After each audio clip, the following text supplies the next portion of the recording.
Hi guys, this is Miss Gold. Today's lesson is Module 1, Lesson 5, Unit Rate as the Constant of Proportionality.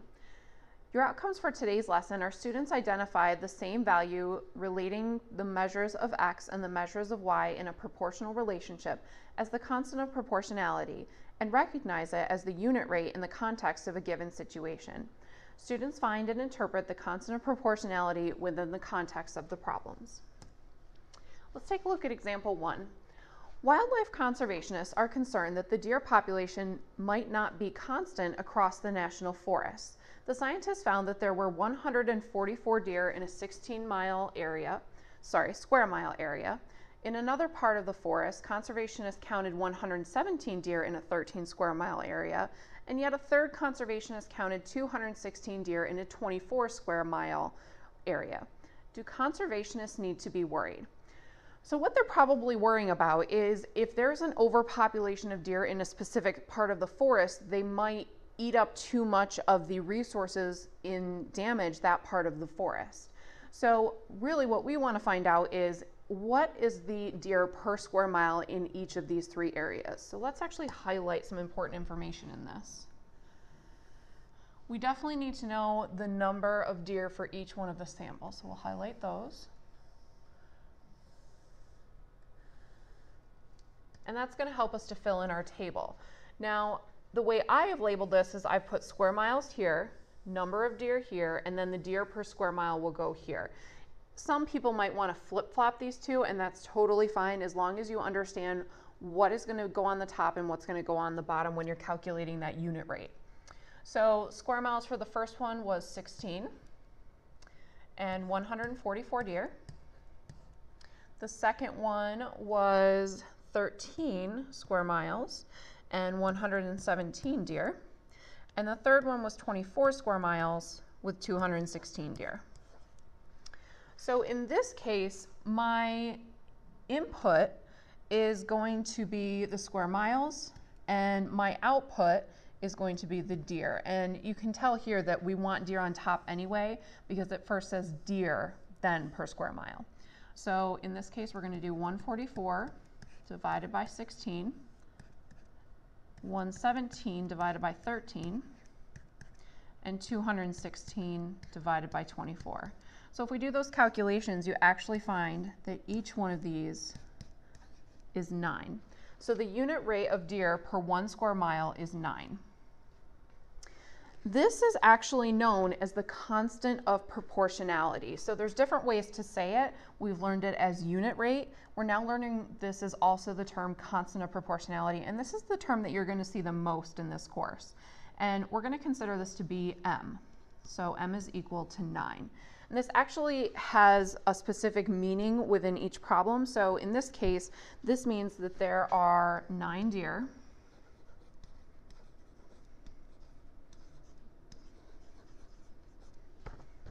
for every 1 square mile.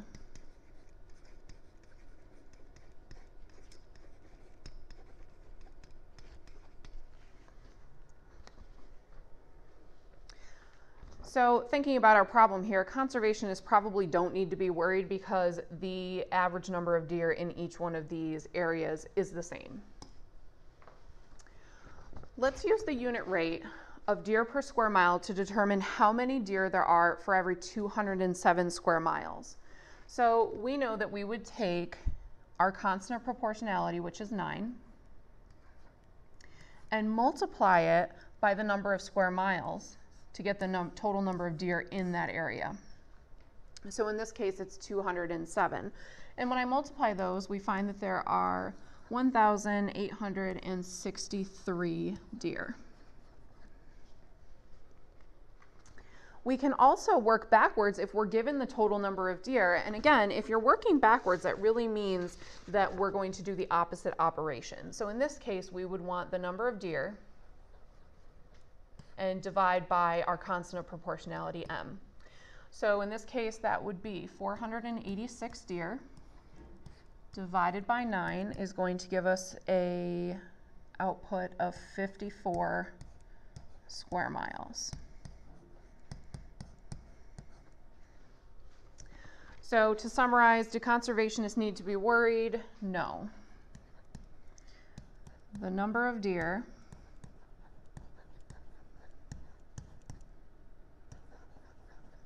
per square mile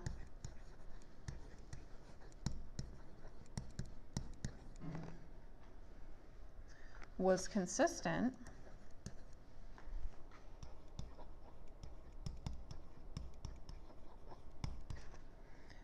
for each area tested.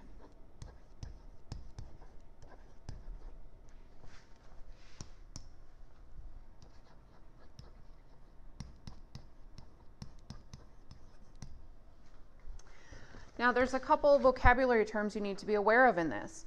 A constant specifies a unique number. So in this case, our constant is the number that is always multiplied to our input to get our output. A variable is a letter that represents a number. And if a proportional relationship is described by the set of ordered pairs that satisfy the equation y equals m times x. Now notice this m times x showed up here. That's what we did. We did the m times our input x. Where m is a positive constant, then m is called the constant of proportionality. So instead of just referring to this as the unit rate, we're going to start referring to it as the constant of proportionality. And it's the value that describes the multiplicative relationship between two quantities x and y. The xy pairs represent all pairs of values that make the equation true. You want to note that in a given situation, it would be reasonable to assign any variable as a placeholder for the given quantities. For example, a set of ordered pairs, t and d, would be all the set of points that satisfy the equation d equals r times t. And basically all this is saying is that you can use any variables you want. It's just that most typically you're going to see x and y used, but you're welcome to define and choose any other variables. And we'll do some examples that include other variables. All right, let's take a look at example 2. Brandon came home from school and informed his mother that he had volunteered to make cookies for his entire grade level. He needed 3 cookies for each of the 96 students in the 7th grade. Unfortunately, he needed the cookies for an event at school on the very next day. Brandon and his mother determined that they can fit 36 cookies on 2 cookie sheets. Is the number of cookies proportional to the number of sheets used in baking? Create a table that shows data for the number of sheets needed for the total number of cookies needed. So we know that this situation involves 2 elements. We know we have the number of cookie sheets, and the number of cookies on those sheets would produce a total number of cookies baked. So let's start with the one element they gave us, and we'll do some highlighting here. We know that they can fit 36 cookies on 2 cookie sheets. He needs 3 cookies for each of the 96 students. So let's start off with our 36 cookies fit on 2 sheets. So 2 sheets produces 36 cookies. Now, we have a table here. We want to fill it out. So if we just think logically here, we could double the number of cookie sheets would double the number of cookies. So if we made this 4, doubling 36 would give us 72. I can figure out that if it's 10 sheets, that I'm going to get 180. And if it's 16 sheets, I'd get 288. So what I really want from this is how many cookies do you get from one sheet? So really what we're looking for is the unit rate, or the constant of proportionality.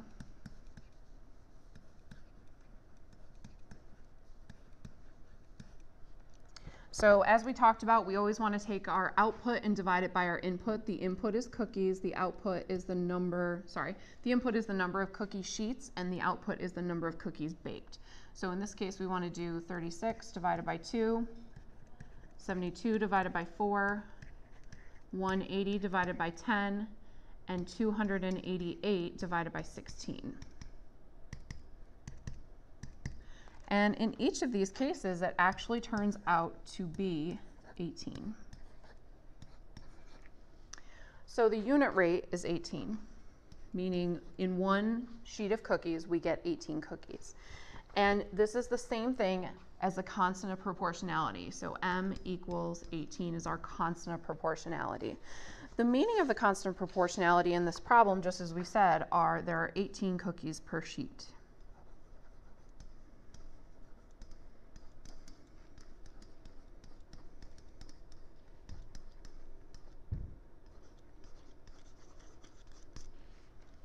Okay.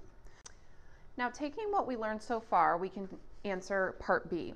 It took 2 hours to bake 8 sheets of cookies. So let's highlight that, that's important. If Brandon and his mother began baking at 4 p.m., when will they finish baking the cookies? Now, the first thing we need to calculate is how many cookies are they trying to make total? And if we actually look back at our beginning problem, we did highlight some important information. He wants to give 3 cookies for each of the 96 students. So the first thing we want to do here is actually multiply the 96 students times 3 cookies to give us a total of 288 cookies.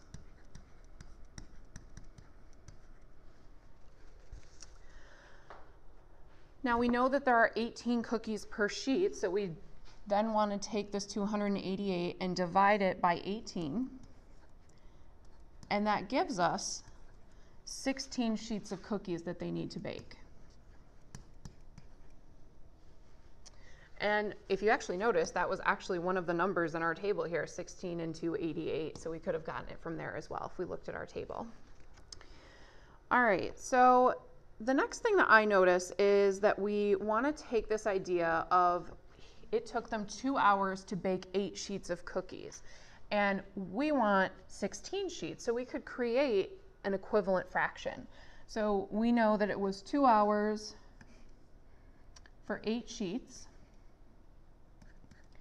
So I know that if I want to get 16 sheets on the bottom, that we would just need to multiply 8 by 2 to get 16, so we would actually do the same thing to the top. So 2 times 2 will give us 4 hours. So it took them 4 hours to bake 16 sheets. And so now it's just a matter of adding 4 hours on to 4 p.m. So 4 p.m. plus 4 hours gives us a final time of 8 p.m. So they got done baking at 8 p.m. All right, let's take a look at example 3. Suzette and Margot want to prepare crepes for all of the students in their French class. A recipe makes 20 crepes with a certain amount of flour, milk, and 2 eggs. The girls know that they already have plenty of flour and milk, but need to determine the number of eggs needed to make 50 crepes because they are not sure they have enough eggs for the recipe. Now, if you're not sure what crepes are, go ahead and Google crepes online, and these are actually a really flat pancake that they make in France. Taking a look at part A, it says, considering the amount of eggs necessary to make the crepes, what is the constant of proportionality? Now, we know that 20 crepes, you need 2 eggs. So let's take that 20 crepes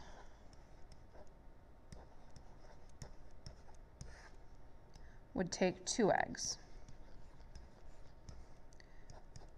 So why don't we actually divide these and get a constant of proportionality? So when we reduce this, we get 10 crepes for every 1 egg.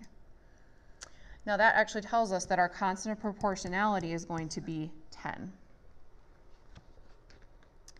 Part B, what does the constant of proportionality mean? Let's make that an of. Proportionality mean in the context of this problem. Now we know from our units here that 1 egg is needed to make 10 crepes.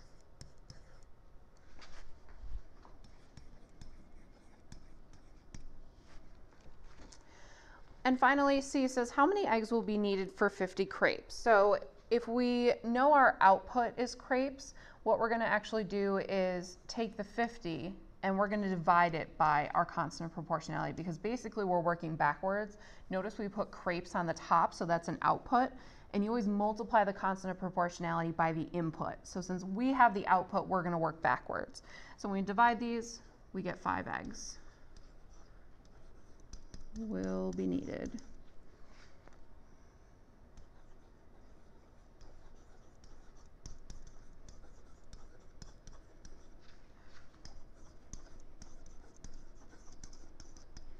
Okay.